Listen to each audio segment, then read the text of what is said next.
Thank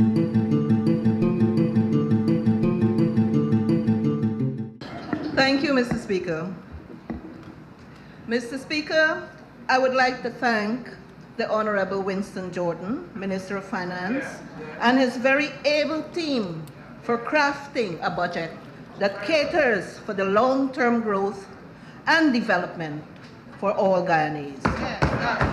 One which is so structured to help our people experience the good life that they truly deserve. Oh, God. This 2016 budget, stimulating growth, restoring confidence, the good life beckons, is exciting and a ration.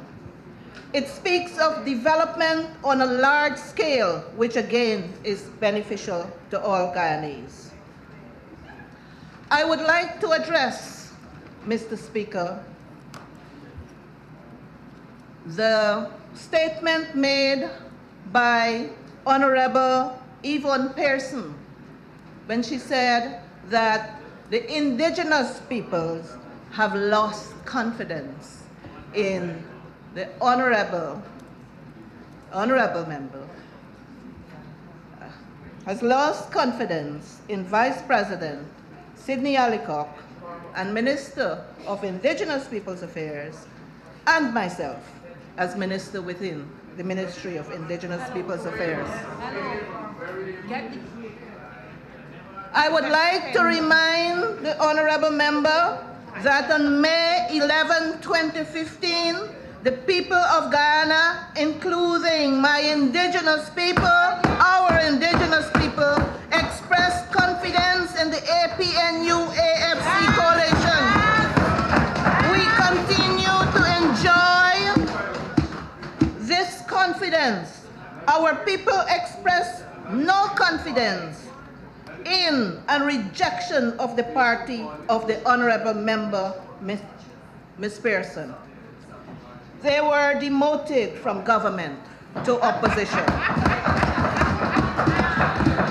And will remain there. In my portfolio as minister within the Ministry of Indigenous Peoples Affairs, I must say that I am pleased with the allotment towards our indigenous people. I am excited that at long last, the hinterland, home to our indigenous brothers and sisters, is getting its fair share of the pie. Yes, yes, yes. Besides the $776.5 million allocated for the Ministry of Indigenous Peoples Affairs current budget and the $1.4 billion allocated towards the capital budget, the hinterland is further provided for within all 5 pillars of this budget. Mr. Speaker, this budget offers much hope to our indigenous brothers and sisters, the majority of whom have been living in poverty for too long. What is also exciting, Mr. Speaker, is the fact that this government is not just looking to financially support the residents in hinterland, but is looking to make them self-sufficient. Investing in agriculture, tourism, and other sectors would help our indigenous communities to help themselves out of poverty, returning pride and resolve that is embedded in the psyche of our First Peoples. Support to education. Mr. Speaker, in keeping with our manifesto, our government will work tirelessly to bridge the gap between the hinterland and the coastland so that development and prosperity can benefit all and not just one section of this country.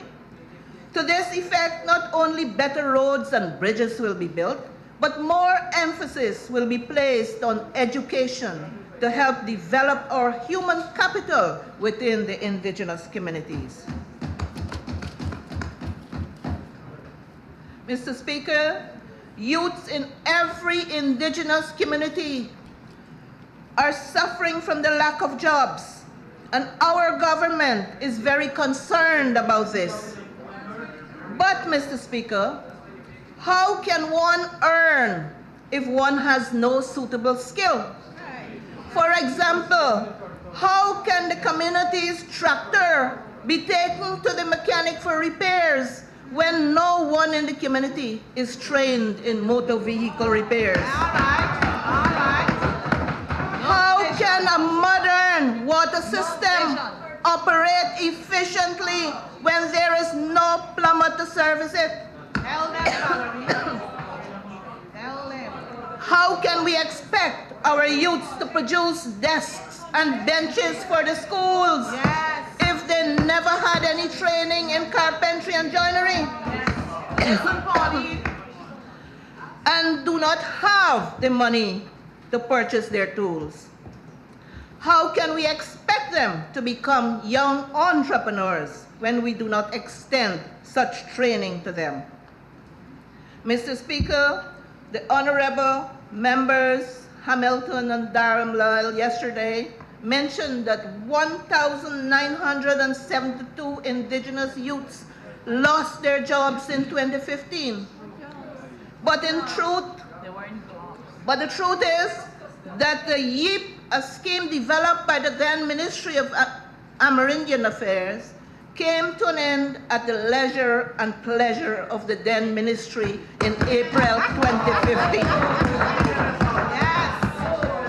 And what jobs do pray? And what jobs do pray are the honorable members referring to?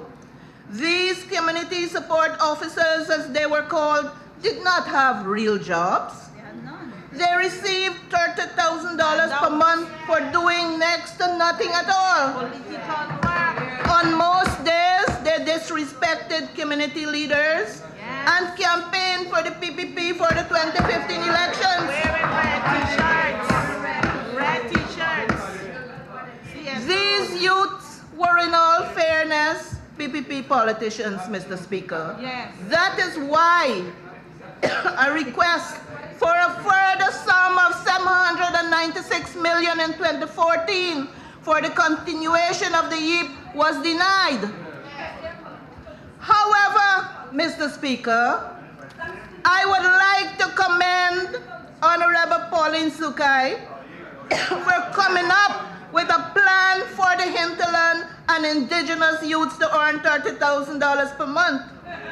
I simply disagreed with the formula the honorable member chose to arrive at the 30,000.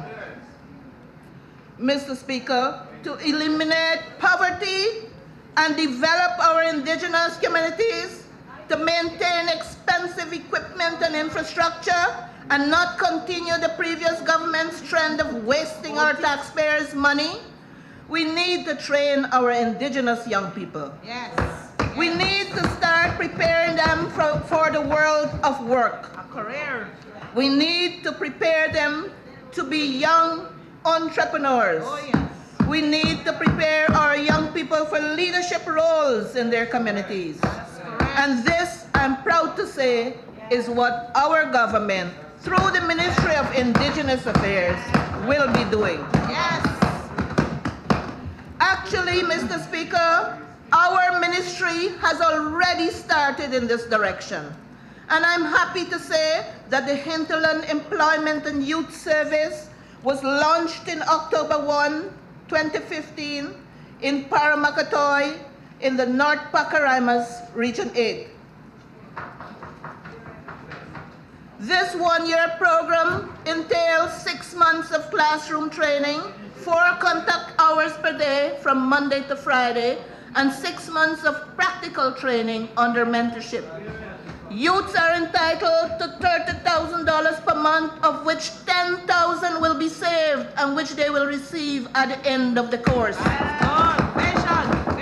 Through collaborative training with a Skype project, a USAID initiative, they will also have the opportunity to develop viable business plans and will benefit from a startup grant of $50,000. Nice. Youths will also have the opportunity to proceed to further training if they so wish. To date, there are 6 villages in the program: Paramakatoy, Mountain Foot, Bamboo Creek, Monkey Mountain, Turuka, and Tusaning. And 108 youths are benefiting from training in maths and English, carpentry and joinery, garment construction, ecotourism and hospitality, entrepreneurship studies, agriculture, capacity building, and life skills. Computer training will be added during the course of the year.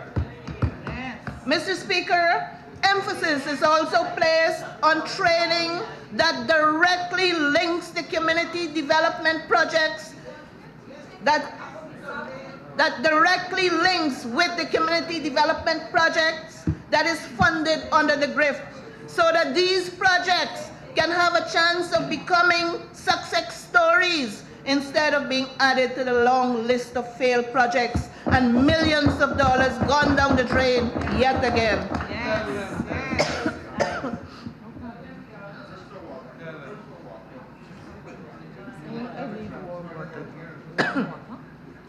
Mr. Speaker, I visited Paramakatoy in late November 2015, almost 2 months after HAZE was launched, and it was a joy to see what the garment construction class produced. They were so proud of their work, and I was proud of them. Oh yes, oh yes, oh yes. Mr. Speaker, it is a testimony to the APNU, AFC government's commitment to the rounded development and empowerment of our indigenous youth across the 10 regions of this country, that in this 2016 budget, 997 million is provided for support to youth education through the Hinterland Employment and Youth Service, from which over 100 villages and across the hinterland, across the 10 regions, and 2,000 youths will benefit. We will target villages with a high youth population to begin with. Mr. Speaker, 110.7 million is budgeted for the Hinterland Scholarship Program this year, and almost 500 Hinterland students will benefit. $89.4 million is budgeted for school uniforms, and over 30,000 school children across regions 1, 7, 8, and 9 will benefit from this allocation. Mr. Speaker, provision is also made in this 2016 budget for the design of a new dormitory in Liliendal to accommodate students desirous of accessing institutions of higher learning in the city.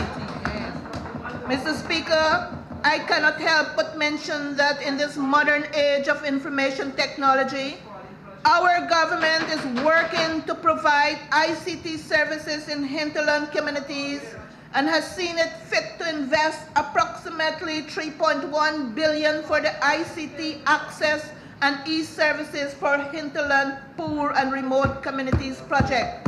All this in keeping with the APNU AFC manifesto. Mr. Speaker, we will start with the schools so that our youths can be exposed to programs that will enhance their knowledge and keep them up to date with what is going on in the world today. Support to village economies. Mr. Speaker, through our ministries, ecotourism and agricultural drive, jobs will be created that will bring revenue into the villages and comfort and hope to hinterland and indigenous peoples. Our ministry will work closely with the ministry responsible for tourism to assist the newly trained young entrepreneurs to get the opportunity to establish their own tour guiding companies. They will have the opportunity to develop businesses such as photography, catering, garment construction, garment production and design, art and craft, and food processing, to name a few. Mr. Speaker, the soil is very fertile in many parts of Region 8, and residents have long been producing organic herbs, greens, and fruits. Mr. Speaker, in pursuit of a green and sustainable village economy, The Ministry of Indigenous Peoples Affairs is now in discussion with the Institute of Applied Science and Technology for the growing, drying, packaging, and marketing of organic tomatoes produced in Paramakatoy. Mr. Speaker, this project will benefit the whole community, who are mostly farmers. The farmers will be the backbone of this project. Yes. Mr. Speaker, in Monkey Mountain, Cato, Tusining, and several other villages in Region 8, there is an abundance of semi-precious stones. Jasper, amethyst, quartz. Mr. Speaker, when you stump your toe on a rock, more often than not, it's because of a semi-precious stone. The Ministry of Indigenous Peoples Affairs will work along with these villages to establish an industry to cut and polish these stones, produce jewelry, coffee tabletops, clocks, and so forth. A lapidary will be set up, and an expert who already visited the area is standing by to do the training. Mr. Speaker, semi-precious stones can also be found in Aishalton in Region 9. Amongst them topaz, garnet, milky white quartz, banded agates, fire agates, and tourmaline. In Region 1, there are also black pearl, amber, and soapstones, while villages in Region 7 also have these semi-precious objects. These areas also will benefit from lapidary training. Support to women. Mr. Speaker, the APNU plus AFC government believes in gender equality.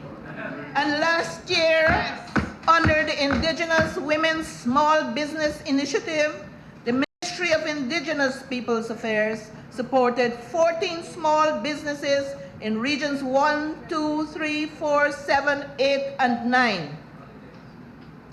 This year, a further $4 million is provided for the support of business projects for 2 women's groups in Region 1 and 8. And in collaboration with the Small Business Bureau in support of green and sustainable initiatives, another 20 women in Monkey Mountain will be supported with small grants for the growing of kitchen gardens to support the school's hot meal program with fresh vegetables and fruits on a daily basis. Mr. Speaker, besides earning an income for their families, these women will also benefit from a cookery and nutrition class from which their families will benefit from flavorful and nutritious homegrown food. Mr. Speaker, needless to say, in the near future, we will have a whole village of healthy people. Mr. Speaker, for the first time, a situation analysis for Indigenous women and children will be carried out in collaboration with UNICEF, the results of which will provide valuable information, especially for the designing of better programs for the empowerment of our women and girls. Welfare. Mr. Speaker, our government is very concerned about the high rate of teenage pregnancy in Indigenous communities, a trend that is in existence for years with nothing significant being done to reduce it. In 2015, the Ministry of Indigenous Peoples Affairs embarked on a sensitization program together with the Ministry of Social Protection, where workshops were held in regions 1, 7, and 8, where village leaders were taught about the Sexual Offences Act, trafficking in persons, domestic violence, and alcohol and drug abuse.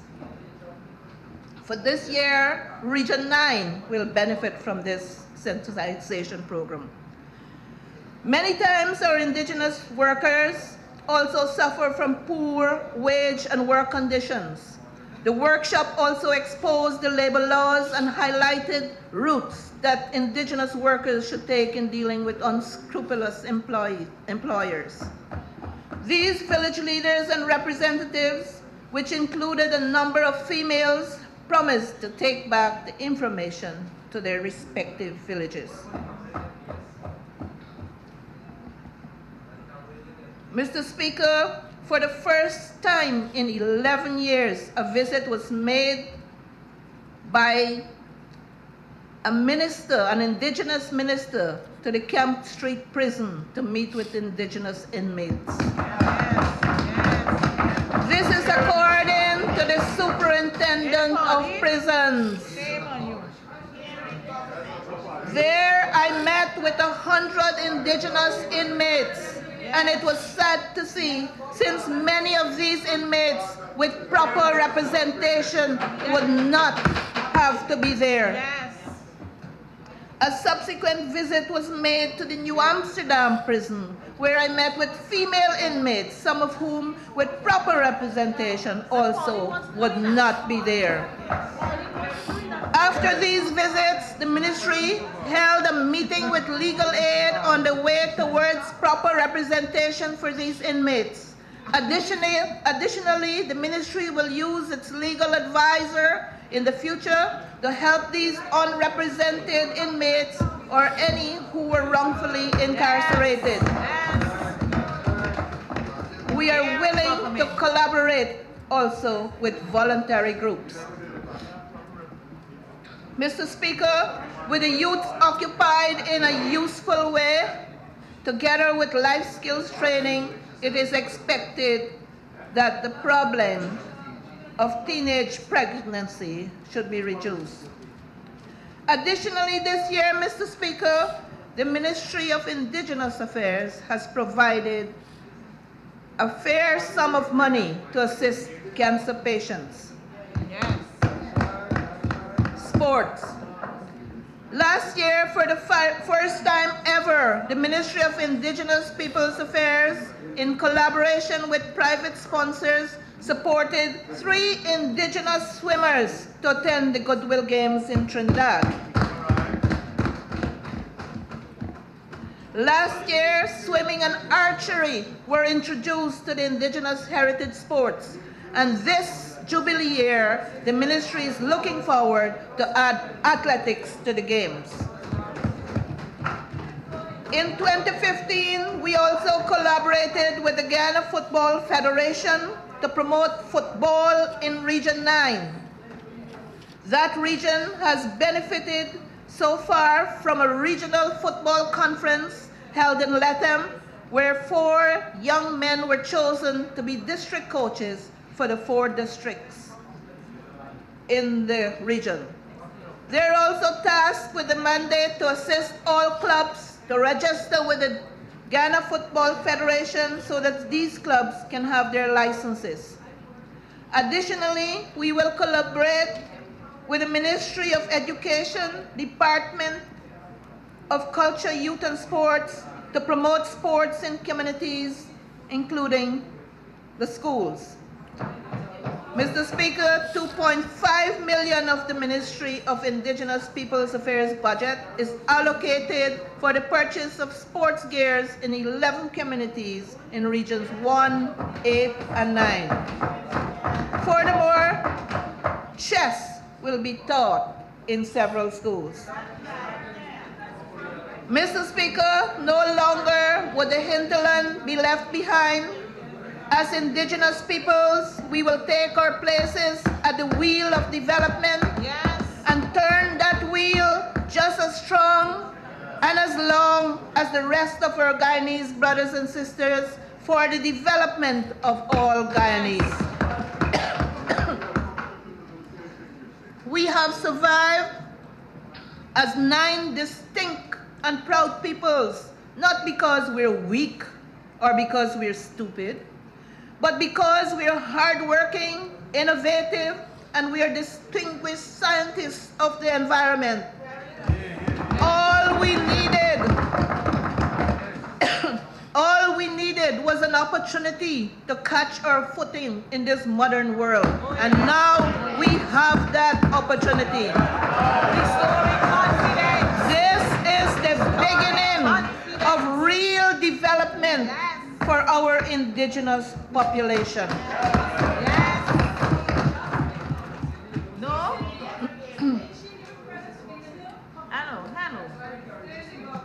Honourable member, you have 5 minutes remaining. Mr. Speaker, may I propose that the honorable member be given 5 minutes extension to her allotted time? I thank the honourable member. Honourable member, you will speak for 5 minutes in addition to the time allotted to Heritage. you. Mr. You will Speaker, therefore- last year... Honourable Sorry. member, Sorry. Sorry. you will therefore be permitted to speak for 35 minutes. Thank you. Please proceed.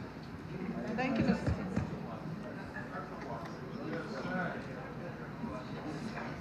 Heritage. Mr. Speaker, last year 10 million was spent for the renovation of the Heritage Village in Sophia, since the village was found in a dilapidated state. Oh, shit. Our government has restored the Heritage Village and Guyanese can now enjoy events held there. Mr. Speaker, it is a joy to stop and watch the YYs at work on the Humanayana. The Humanayana, pride of our First Peoples, will rise and shine again and stand tall and proud in this nation's city because the APNU government has seen it fit to have it reconstructed to the tune of $66 million. Mr. Speaker, I would like to really crow about Bina Hill, but that I leave to the Honorable Sidney Allicock, Vice President, because that is his personal, that is his dream become a reality. So I hand that to him. Mr. Speaker, I am proud to support this 2016 budget, and I congratulate Minister Jordan and his team. Thank you very much. Yes, no problem.